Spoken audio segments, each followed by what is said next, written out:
Is this some kind of joke? The question, sharp and laced with derision, cut through the tense air humming around the base of the silent radar installation.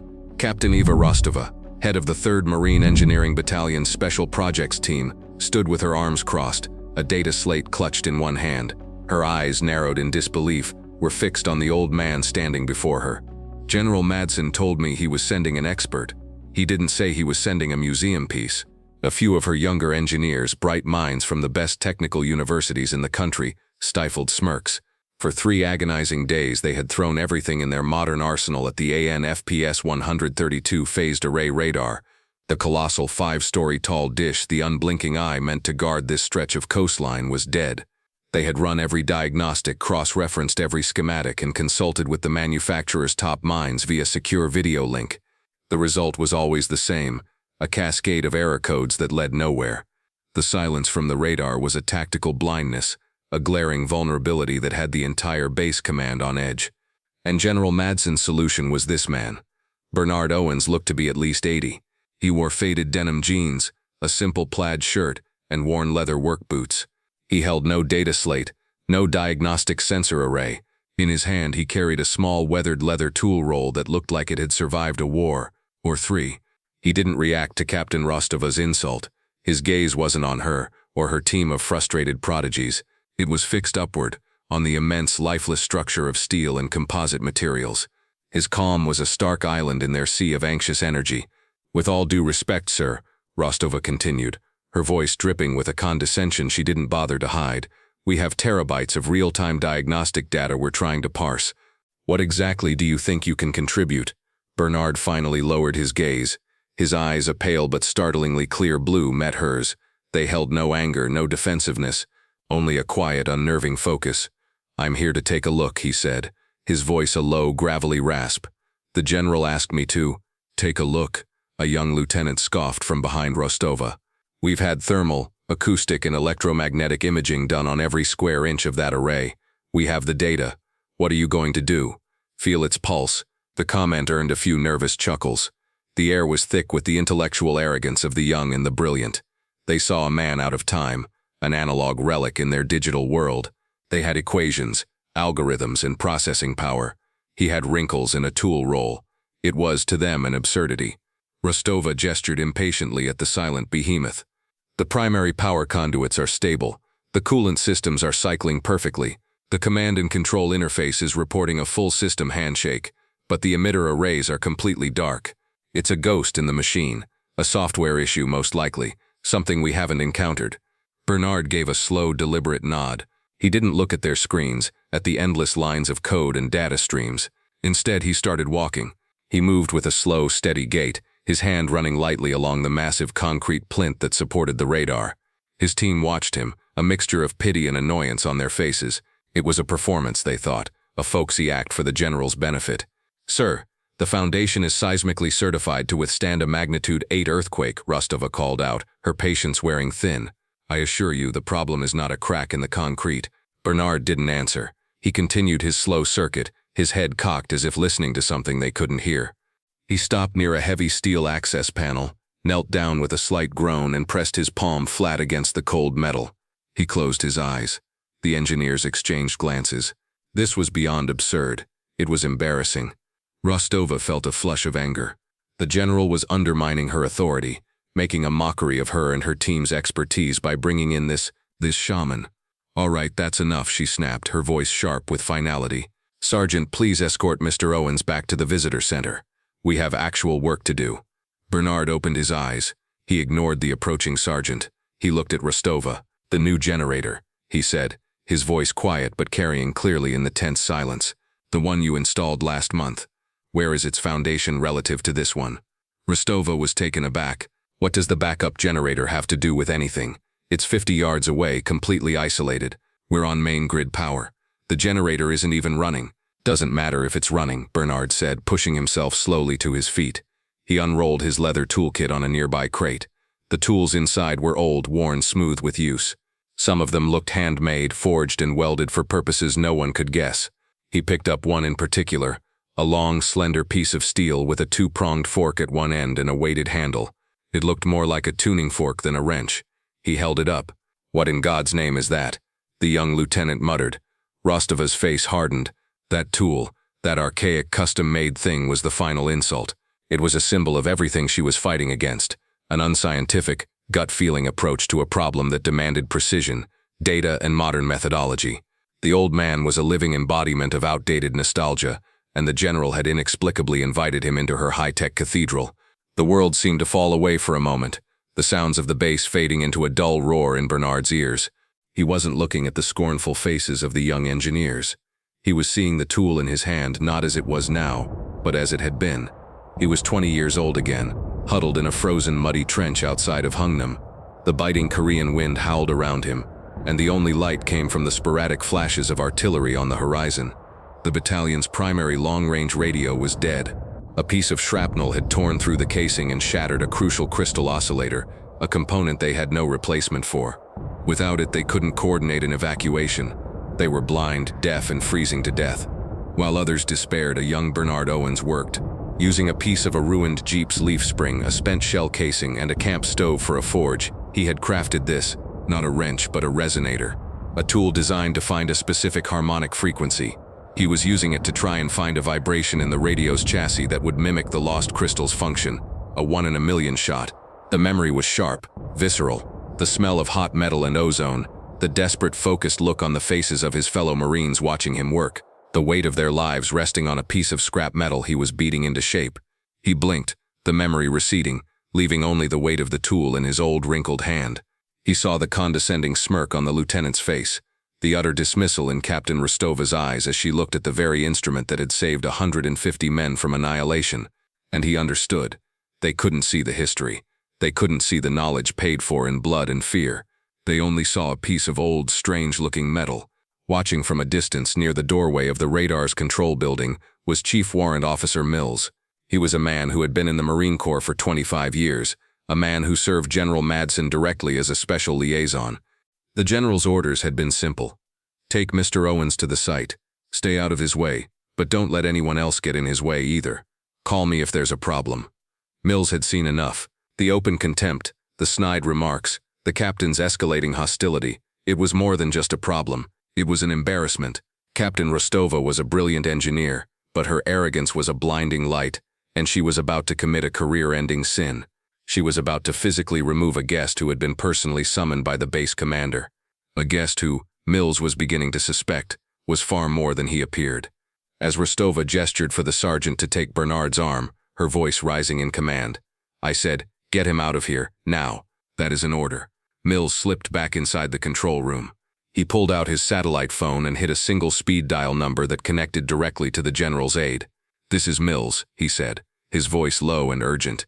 "You need to get the general. Tell him it's about his consultant at the array." There was a pause.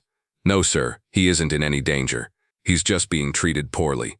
Captain Rostova is about to have him thrown out." Mills listened for a moment, his eyes on the scene outside. Bernard was standing his ground, calm as a stone in a river, as the sergeant reluctantly approached him. "Yes, sir, that's his name. Owens, Bernard Owens." He listened again, his eyebrows shooting up his forehead. "Yes, sir, I'll do my best to delay them." He ended the call, a new profound sense of urgency coursing through him. He had no idea who Bernard Owens was, but judging by the reaction on the other end of the line, Captain Rostova had just kicked a hornet's nest the size of a battleship. Inside the base command headquarters, General Madsen was terminating a secure video conference with the Pentagon when his aide burst into the office without knocking, his face pale. "General, you need to come now. It's about Mr. Owens." Madsen stood up, his demeanor shifting from bureaucratic weariness to sharp-edged concern. "What about him? Is he all right?" "He's fine, sir, but there's a situation at the radar site. Chief Mills just called. Captain Rostova is trying to have Mr. Owens removed. She's treating him like a senile old man." The general's face, a landscape carved by decades of command, darkened with a rare and terrible anger. It was a quiet fury, far more frightening than any shout. "She's doing what?" he asked, his voice a low growl. He walked over to his terminal and typed a few commands. A classified service record appeared on the screen, dominated by a black and white photo of a young, intense-looking Marine. "Did Mills confirm the name?" the general asked, not taking his eyes off the screen. "Yes, sir. Bernard Owens." Madsen stared at the file. "The ghost of the grid," he murmured, a title spoken with a reverence bordering on awe. For 30 years, anytime a piece of high-tech gear went down in a war zone and no one could fix it, they sent for him. No official record, no paper trail. He'd show up, fix the impossible, and disappear.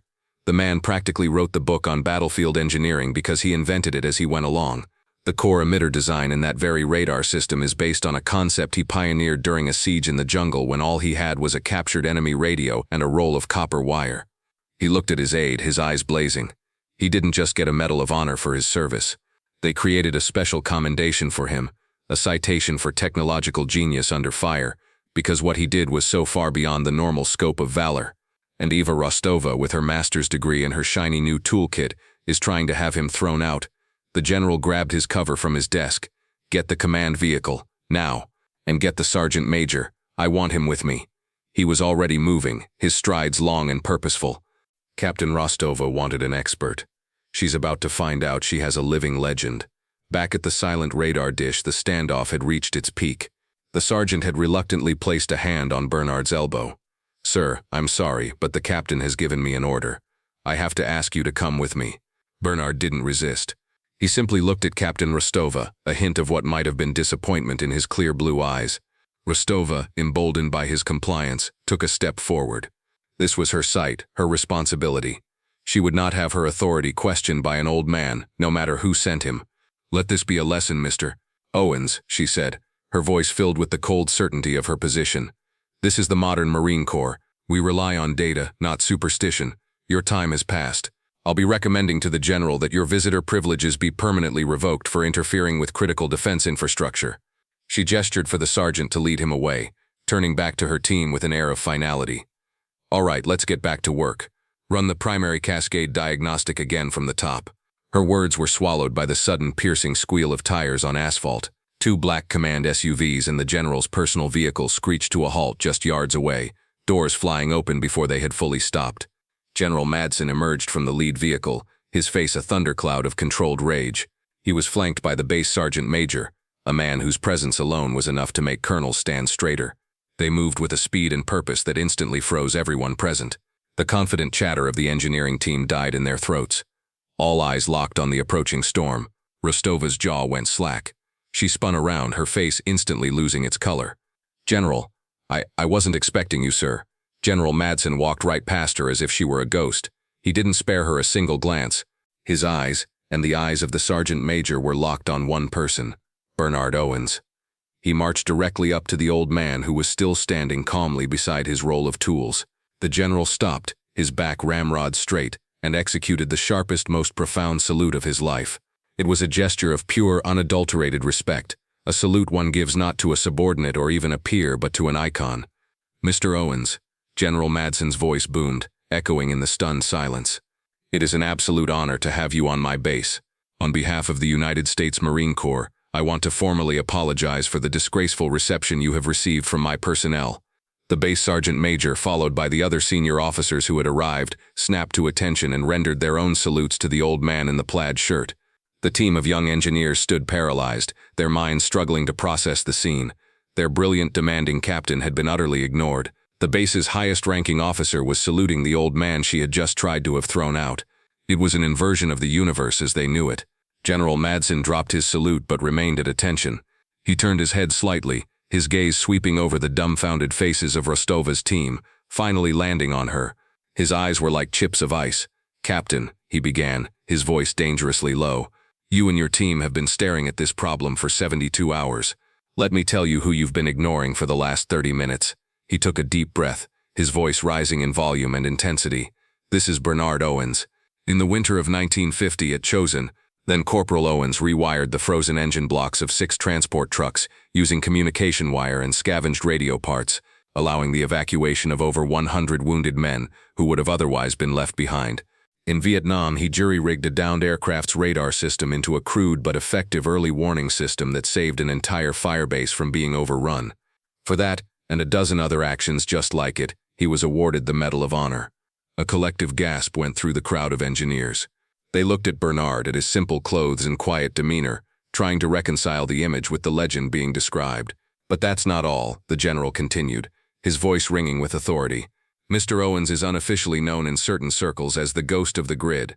He is, without question, the single greatest combat engineer this nation has ever produced. The foundational principles of phased array technology that you all studied at university. He was sketching them on the back of a ration box in a bunker in Quezon while under mortar fire. He has forgotten more about this technology than your entire team will ever know. And you, Captain, in your boundless arrogance, dismissed him. The rebuke was complete and devastating. It landed on Rostova with the force of a physical blow. She stood, white-faced and trembling, stripped of her authority and her pride in a matter of seconds. She finally looked at Bernard, truly looked at him, and saw not an old man but a titan whose shadow she hadn't even been able to perceive. The general turned his cold fury on her. Captain Rostova, your ignorance and your hubris are a disgrace to your rank. You are so enamored with the tools of the modern age that you failed to recognize the master who forged the principles they are built on. You are hereby relieved of your duties on this project. Report to my office at 0800 tomorrow. Sergeant Major, see to it. The Sergeant Major gave a grim nod. As the weight of the moment settled, Bernard Owens finally spoke. He stepped forward, his movements slow but deliberate. He wasn't looking at the general or the disgraced captain. He was looking at the silent radar. The general's a good talker, he said, his gravelly voice cutting through the tension. But he gives me too much credit. He looked at Rostova, and there was no malice in his eyes, only a quiet weariness. You weren't wrong, Captain. You have to trust the data, but you have to know which data to look for. He picked up his strange forked tool. This machine is a living thing, in its own way. It groans, it breathes, it vibrates. You were all looking at the schematics, at the code. You were looking for the ghost in the machine. But you never stopped to listen to the machine itself. He walked to the access panel he had touched earlier, and tapped it with the weighted handle of his tool. A faint, almost imperceptible hum resonated from it. Your new generator foundation, he said, his voice now taking on the tone of a teacher. It was laid perfectly to code, but the soil composition here, it carries a low-frequency vibration. It's traveling through the bedrock and up through this concrete plinth. It's creating a harmonic resonance, a tiny subaudible shudder, in the primary waveguide assembly. Your sensors aren't calibrated to detect it because it's so far out of spec, but it's just enough to prevent the emitter crystals from firing in sequence.